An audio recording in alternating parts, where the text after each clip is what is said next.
All right, Jeremy, thank you for joining us today. I appreciate you coming in and telling us a little bit about your Achilles injury. Why don't you start off by telling us a little bit about what you were dealing with prior to coming into the office, what kind of activities were limited? Sure. So I stumbled upon Riley.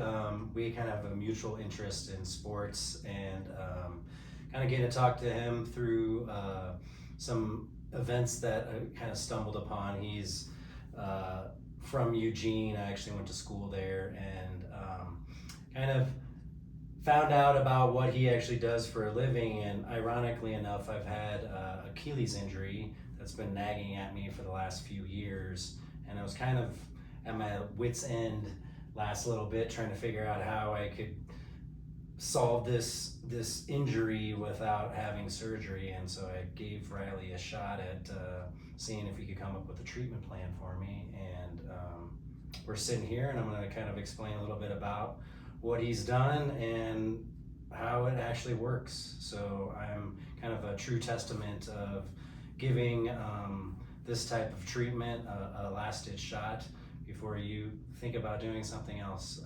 So maybe Riley can go into a little bit about what the injury looked like and kind of the things we did to sort of get me back on track and not having that lingering issue that's been bothering me for like the last couple of years, really.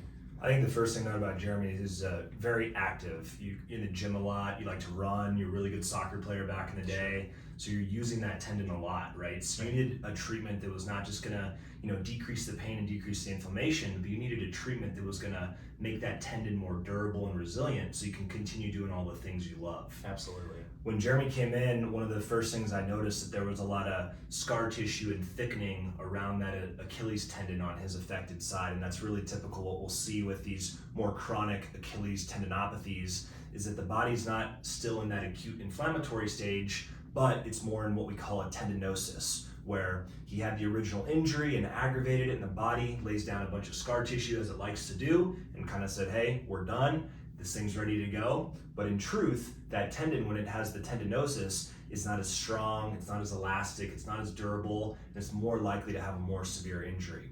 I also noticed that he had a lot of tension and tightness in his calf muscles, and that there were some postural things in his neck that also may have been leading to some of the tension that he had in his calves and ultimately led to some of these Achilles tendinitis.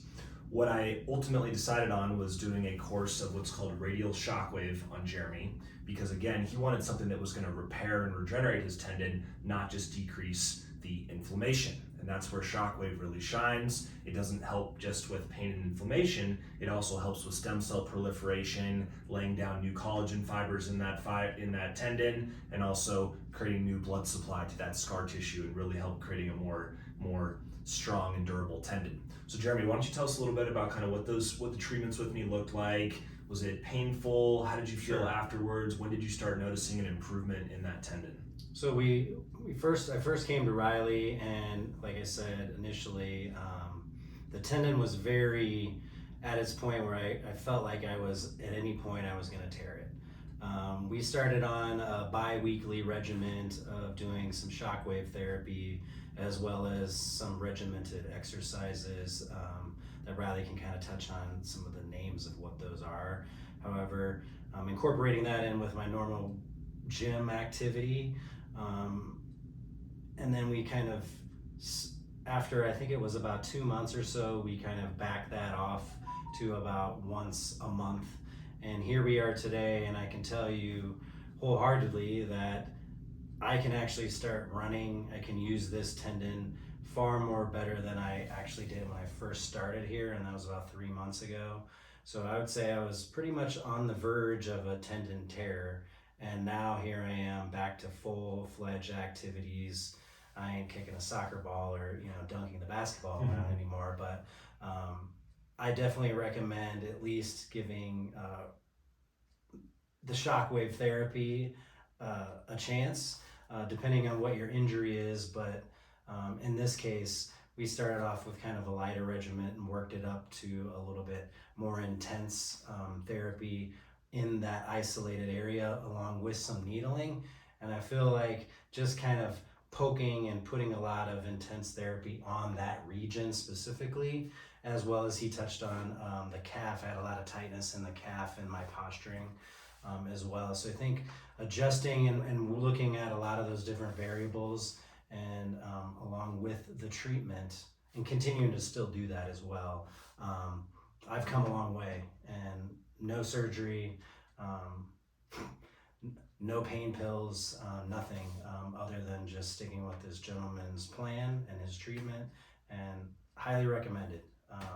He can explain a little bit more about some of that, but again, the needling and the shock therapy seem to be focus a lot of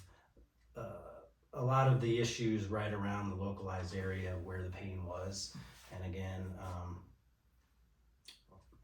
everything feels great. One of the key components of the physical therapy side of rehabbing an Achilles tendinopathy is, my favorite is using what's called the Alfredson eccentric protocol. I believe Alfredson was a physical therapist who specialized in Achilles injuries. And what the Alfredson eccentric protocol focuses on is 3 sets of 15 of a single leg eccentric calf raise, 30 sets of 15 with a bent knee, 3 sets of 15 with a straight leg. When the leg is straight, we bias more the gastroc in the calf. When the knee is bent, we bias more the soleus.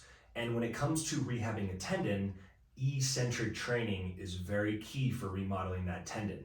Eccentric training refers to the negative of the exercise. It's when you lower from a squat, lower from a calf raise. It's the muscle has to contract as it lengthens, and that's also how most athletes injure themselves. So by training the eccentric, you not only remodel the tendon, but you prevent the likelihood of future injuries. And I found that that method of training and therapy is highly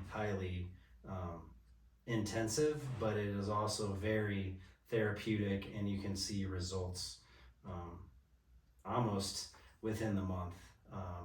It's definitely a different type of method than I'm used to, but the strengthening of the reversed ideology of that is really helpful, and I would highly recommend just working through those types of exercises, even if you don't have necessarily an injury, to do those strengthenings to help yourself alleviate any potential strain, such as myself, where I had a very probably a very extensive tear, where he was able to work his magic, and here I am today talking to you. And like I said, if you can find this guy, I highly recommend him.